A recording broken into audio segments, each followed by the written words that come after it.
Hi, can you hear me? Yeah, I can. Hey, welcome to Mathify. How are you doing today? Good. Good. Mhm. Wow, so you got a whole bunch of questions over here. Oh, sorry. This is actually the wrong one. It's actually this one. 6. Okay. Yeah. Is the one that says number 6 or the one Yeah. that says number 10? The one that says number 6. Yeah, Number that's what it 6. says. Yeah. Okay, there we go.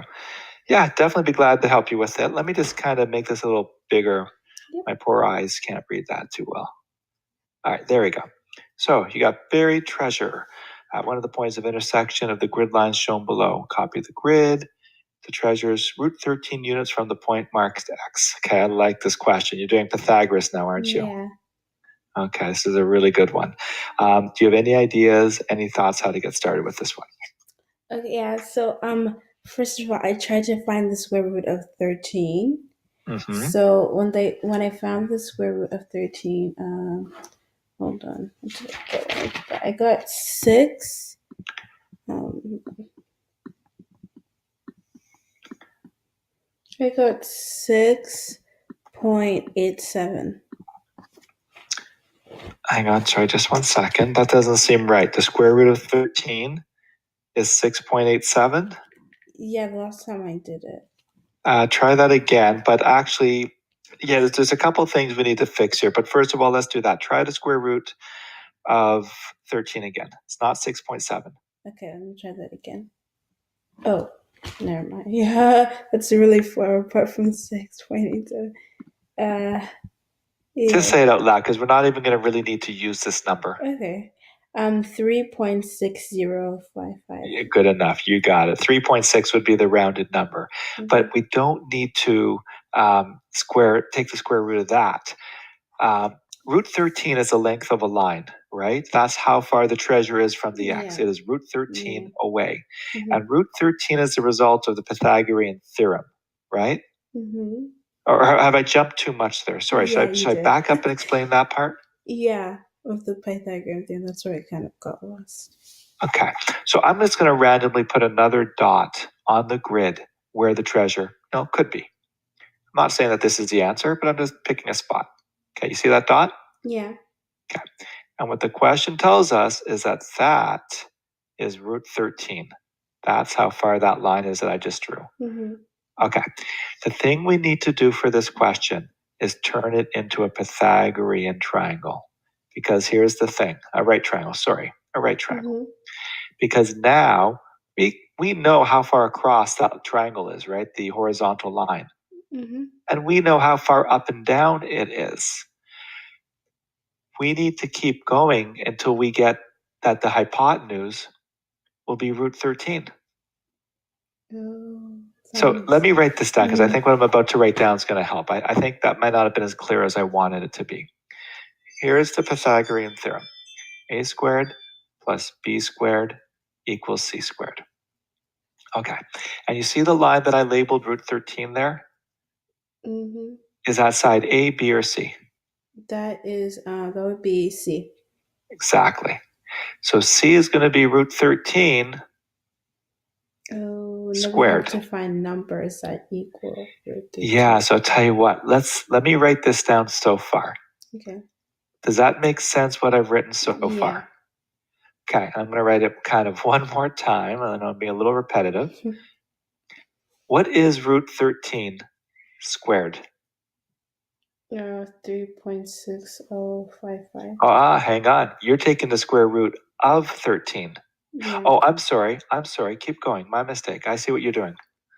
3.6055.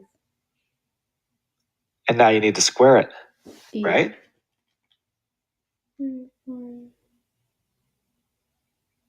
Okay, that is 12.998.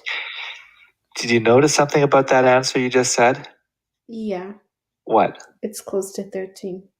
As a matter of fact, the only reason it's not exactly 13 is because you rounded. You had to round it, right? Mm-hmm. Because your square root goes on forever. Mm-hmm. But doesn't it make sense that if you take a square root of a number and then you square it, you're going to get right back to where you started because those two things kind of are opposites that cancel each other out? Mm-hmm. Let me give you an example. Suppose I pick a number like, say, 6. Okay. If I multiply it by 3, and divide it by 3, what am I going to end up with? 6. Of course, right? Because times 3 and divide by 3, they cancel each other out. They're opposites. Okay, let me try another example. Let me pick a number like, say, 5. Okay. Square it. What's 5 squared? It's an irrational number. Like No, 5 squared. Oh, 25. Squared. 25. Right. Now take the square root of 25. 5, which is 5. Right. Right? It cancels out. So when we say root 13 squared, the answer is going to be 13. Okay, so far so good? Yeah. So here's what we know, that a squared plus b squared has to be 13. There's no rule that we have to use whole numbers for a and b, but actually if we do a little bit of guess and check, I think we can come up with some whole numbers for a and b that are going to work. Okay. Take a look. Tell me if you can come up with them. Okay. How about 6 and you can't get decimal, right? Well, you could, but I'll tell you right now that there are whole number answers, and I think it's better that we use whole number answers. So what you need to give me is an a squared and a b squared that are perfect squares. Okay. So I'll give you an example. Okay, a squared plus b squared. What if a squared was 6 and b squared was 7? Okay. 6 plus 7 adds up to 13. But if a squared is 6, then a would be the square root of 6, which is a messy number. Yeah. So let's not use 6 plus 7 because it won't work very well. Well, can you just square that? So can you just do 12.998 and just... Well, hang on. Let's use 13. Remember we said that it really should be 13? Okay, so I'm just going to square that. But hang on. Sorry to keep interrupting. Yeah. But if you look at the formula that we have, it's a squared plus b squared equals 13. The 13 is fine. If we square the 13, we're going to have to square a squared plus b squared, and that's just going to turn messy. We actually don't need to do anything like that. What I want you to do is I want you to play around. Give me 2 numbers that add up to 13, but we can take the square root of those numbers. So for example, 6 plus 7 equals 13, but we can't take the square root of 6 nicely. And we can't take the square root of 7 nicely. Okay. Okay. So, okay, so 4 maybe? Okay, what would the other number be? Okay. 4 plus what? 5, 6, equals 7, 13. 8, 9, 10, 11, 12, 8. Oh, close. Oh, 9? Yeah, 9. And isn't that convenient? Oh, yeah, that's good. That's really good. So if a squared equals 4, how much is a? A would be 2. And how much would b equal in this case? 3. Sorry, I didn't hear you. It would be 3. Coincidentally, and I promise you this was coincidence, if you look at the triangle that I drew originally, doesn't that match what we just did? Yeah. 2 by 3? Yeah. Can you put a dot somewhere else now where the treasure could be besides where I put the dot? Okay. I'm actually going to use green just to be clearer for you. That's where I put the dot. I just made a green dot to make it clear. Okay. So give me another answer, please. Okay, maybe the next dot can be here. Yeah, give me another one. Okay, maybe here. I think you're off by a little bit. Here, sorry.